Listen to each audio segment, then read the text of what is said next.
Don Enzo Ferrante had survived 13 years of war, betrayal, and rival syndicates. But danger has a way of arriving through the door you left open out of love. It starts with a stray golden retriever his 7-year-old daughter Sofia rescues from the rain. A muddy, trembling, amber-eyed disaster she names Biscotto and immediately feeds half her sandwich. Enzo lists 5 reasons it's a liability. He forgets all of them before they reach home. Then one ordinary afternoon, Biscotto does what puppies do. He destroys something precious. Sofia's oldest teddy bear, Signor Orsetto, doesn't survive the encounter. But buried inside the scattered stuffing, sealed in black wax and no larger than Enzo's thumb, is a small metallic cylinder. And inside that, a coded hit list. 12 names. 12 coordinated assassinations. His name at the top. Someone inside his own circle wants him dead. And the only reason he knows is because his daughter's dog couldn't leave well enough alone. This is a story about power and the price of it. About what a man builds when he's afraid, and what he risks when he finally loves something more than his empire. It's about a betrayal that was hiding in plain sight for 15 years, and a puppy who found it in 12 seconds flat. This is the story of the most feared man in Valdoria discovering that the thing most capable of dismantling everything he built wasn't a rival gang, a corrupt government, or a Sicilian syndicate. It was a wagging tail and a shredded bear. Don Enzo Ferrante's penthouse overlooked the entire city of Valdoria from 40 floors up, a kingdom of glass, silence, and carefully controlled order. His mornings began at 5 a.m. Espresso, newspapers, a review of his empire's overnight reports. Not a word was spoken without purpose. Not a step taken without reason. This was how a man stayed alive in his line of work. Then Sofia had found the puppy. She had spotted it shivering beneath a park bench during their Sunday walk. Just the two of them, in disguise, a ritual Enzo guarded more fiercely than any business deal. The creature was a mess. Muddy, scrawny, trembling, with enormous amber eyes that seemed to ask nothing more than to be loved.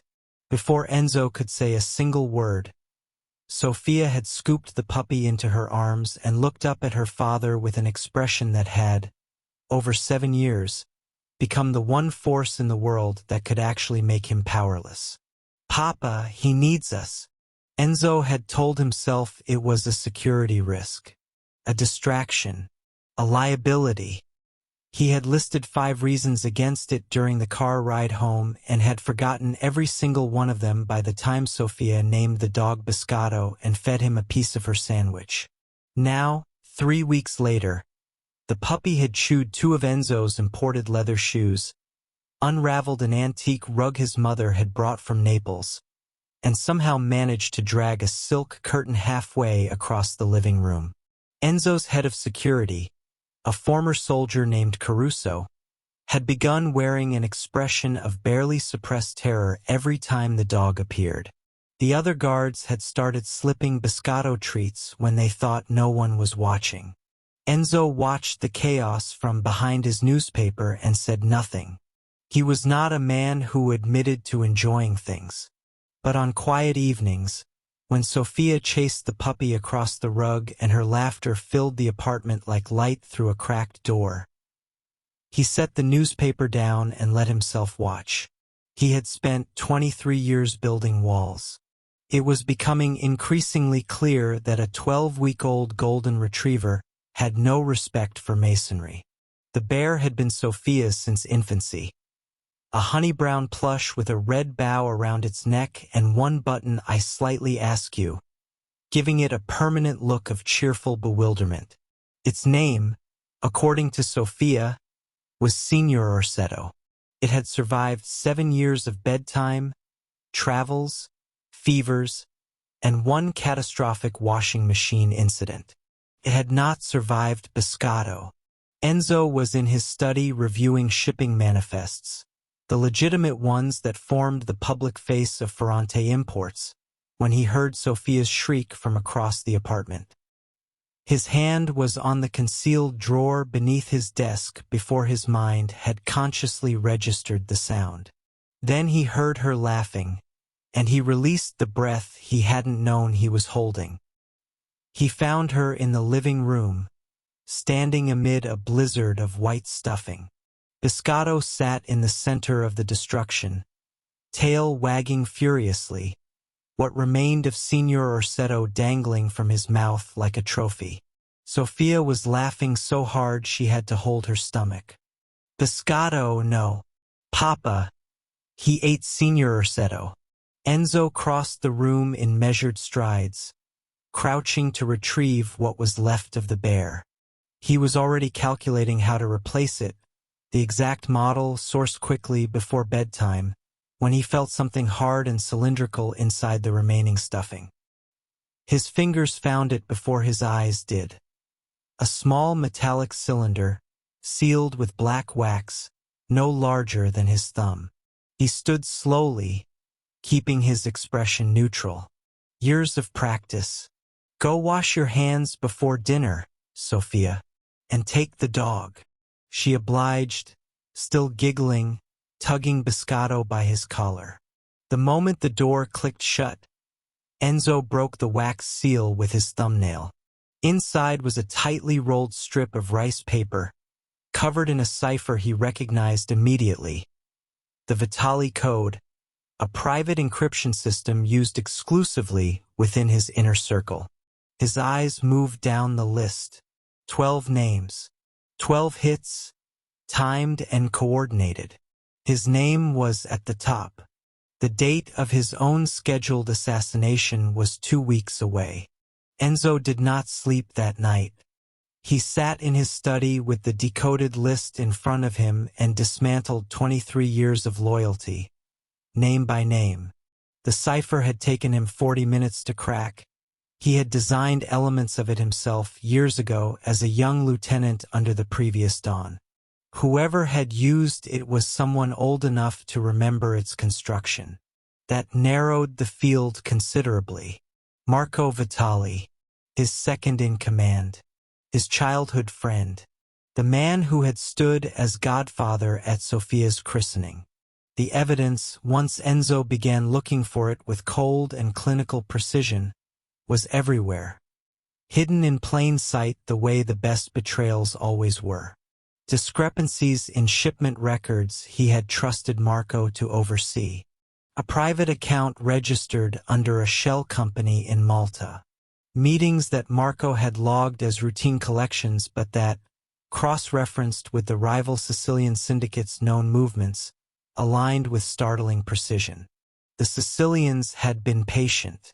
They had planted Marco close to Enzo 15 years ago, or perhaps Marco had simply been bought somewhere along the way. It barely mattered now. What mattered was the bear. Someone in his own household had placed that cylinder inside Sofia's toy. Someone who knew the apartment. Someone who knew his daughter's room. Someone who had stood close enough to his family to reach them. Enzo set down his pen. The heating system hummed quietly. From down the hall came the faint sound of Biscotto shifting in his basket, then settling. The most feared man in Valdoria sat alone in the dark and confronted a truth he had spent 23 years avoiding. His empire and his family could not coexist forever. He had always known. He had simply chosen not to name it. Tonight it had named itself. By morning, Enzo had made 3 calls. By noon, his 4 most trusted captains were gathered in the secure room beneath the warehouse district. A room that existed on no blueprint and had been swept for surveillance devices precisely 47 minutes before they arrived. He told them about the list. He did not tell them how he had found it. He watched their faces as he spoke, reading the micro-expressions he had spent a lifetime learning to interpret. Fear, yes. Anger, genuine. Shock, varying degrees. nothing that suggested foreknowledge. Captain Renata Lanza was the first to speak. She was 51, had run the northern docks for 12 years, and had a gift for logistics that Enzo had once described as surgical. "How certain are you it's Vitali?" "Completely," Enzo said. She nodded once. In Enzo's world, that settled the matter. The discussion that followed was precise and ruthless. Vitali had 22 men loyal primarily to him. The Sicilian syndicate, if alerted that their plan had been discovered, would accelerate the timeline, which meant Enzo had days, not weeks. The 12 targets on the list needed to be warned and protected. And Marco Vitali needed to be found before he realized the cylinder was missing. Captain Dario Mura, who handled intelligence, raised the question Enzo had been waiting for.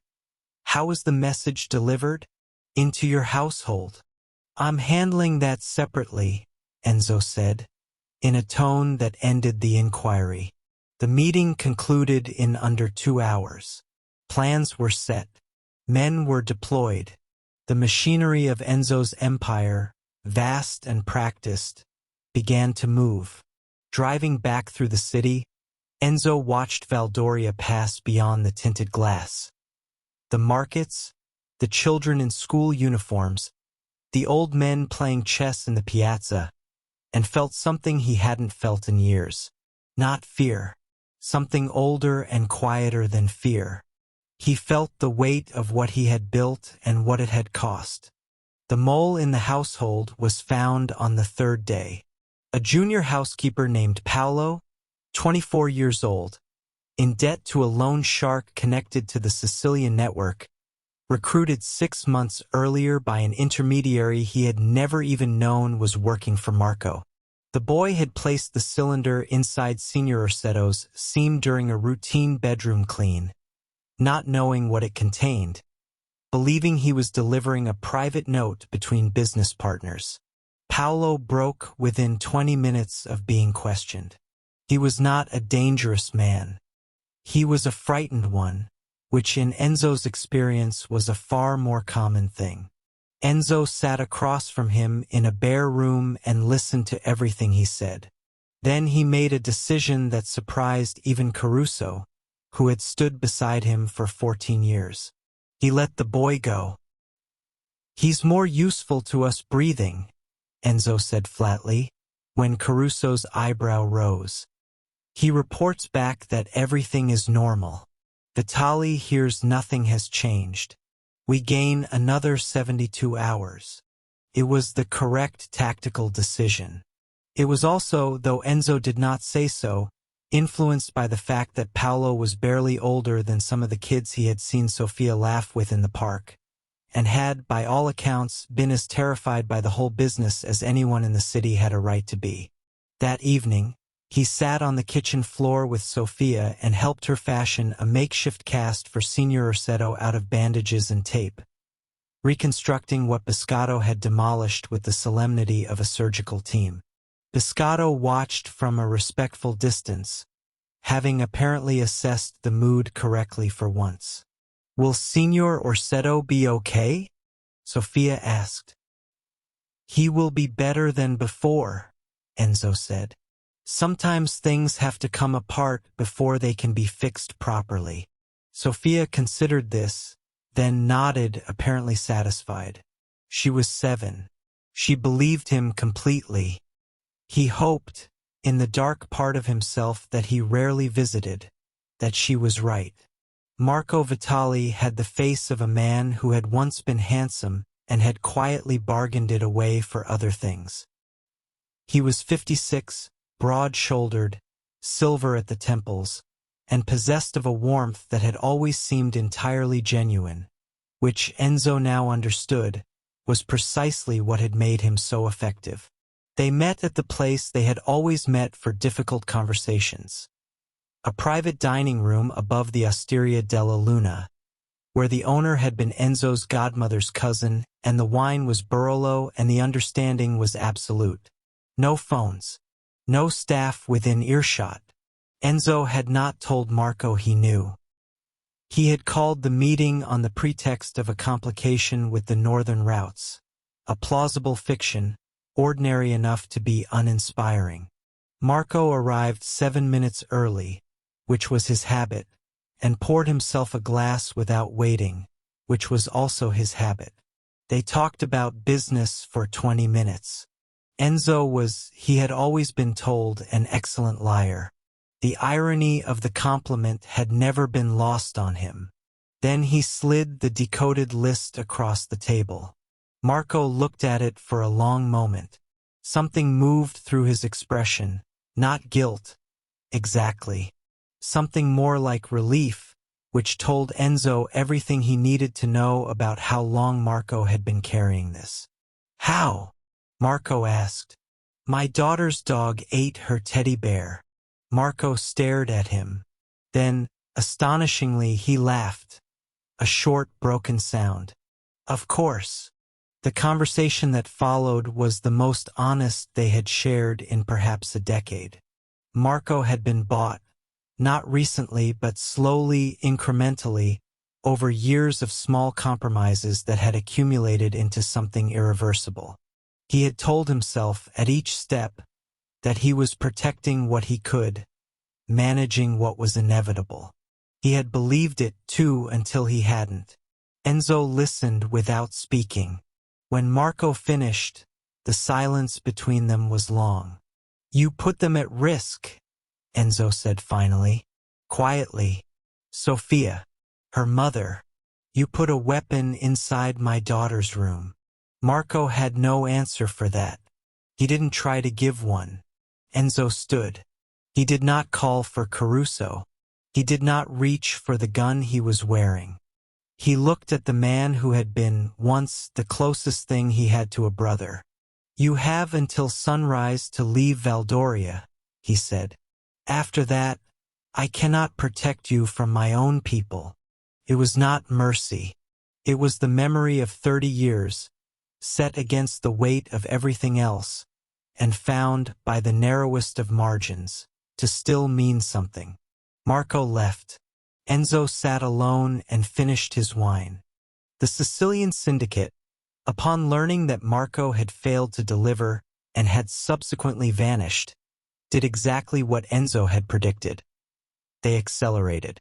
The attempt came on a Thursday, 12 days ahead of schedule, and it came in force. Came and it failed completely. Enzo had spent 10 of the preceding days quietly repositioning every piece on the board. The 12 targets on the list were guarded. The Sicilians' Valdoria contacts had been identified and neutralized.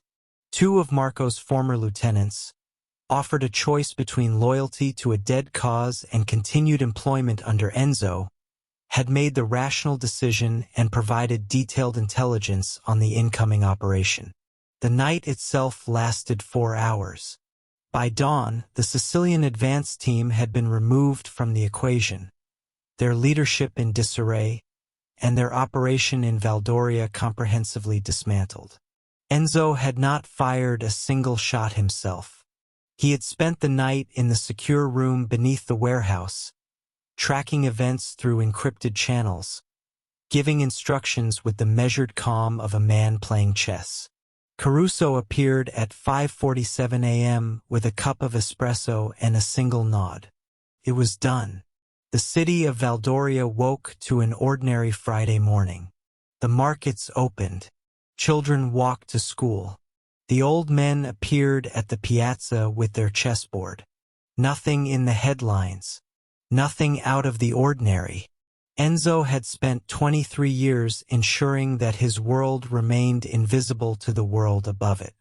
He was, as ever, meticulous. He drove home as the city woke. Upstairs, Sofia was still asleep, Biscotto curled at the foot of her bed, the reconstructed Signor Orsetto propped against her pillow. Enzo stood in the doorway for a long moment, looking at the tableau. His daughter, her dog, her repaired bear. He had kept them safe. This time. The weeks that followed were quiet. Suspiciously, almost uncomfortably quiet. the particular silence that follows a storm and makes a careful man wonder what the next storm is already preparing to become. Enzo spent those weeks doing something he had not done in many years, thinking about the future rather than the present. Not the empire's future, his own. His daughter was 7. She would be 8 in March, then 10, then 15, then 20. She was already the most observant child he had ever encountered, a characteristic he recognized as inherited, which was both a source of pride and a source of quiet alarm. She had not asked about the cylinder. She had not asked why Paolo no longer worked in the apartment. She had not asked about the week her father had seemed to sleep even less than usual and had held her for slightly longer than normal when she said good night. She had, however, begun teaching Biscotto to shake hands, with a patience and systematic persistence that Enzo found deeply familiar. He began to meet with a man he had once used only for laundering property transactions, a financial architect of extraordinary discretion who now helped him trace a different kind of structure. Accounts, properties, documentation, a life assembled carefully and placed somewhere beyond the reach of the world Enzo currently occupied. It was not a decision he made in a single moment. It arrived the way most true decisions did, quietly, incrementally, constructed from 100 smaller recognitions accumulated over time. He could not give Sofia a safe world and remain who he was. The bear had made that perfectly clear. The question was not whether to change. The question was how to do it without leaving his people unprotected, without creating a vacuum that something worse would rush to fill, without doing in his departure what his enemies had failed to do through violence. It would take time. Careful, deliberate, irreversible time. He had begun. Spring arrived in Valdoria the way it always did. Suddenly, insistently, filling the streets with light that seemed almost argumentative after the winter's gray. Sofia turned 8 in March. Her party was small. Her mother, 2 school friends, Caruso, who appeared in civilian clothes for the first time Enzo could remember and looked profoundly uncomfortable, and Biscotto, who ate a portion of the cake before anyone had cut it and showed no remorse whatsoever. Signor Orsetto sat in the chair of honor, reconstructed and bandaged, with a small birthday hat taped to his head. Sofia had decided, following extensive deliberation, that his survival made him braver than before. Like a soldier, she explained to Enzo with great seriousness. Exactly like a soldier, he agreed. The transition of the empire was ongoing, structured, deliberate, conducted through layers of legal and illegal architecture that would eventually render it survivable without him. Captain Renata Lanza, he had decided, was the right person to inherit what remained after the legitimate pieces had been separated out.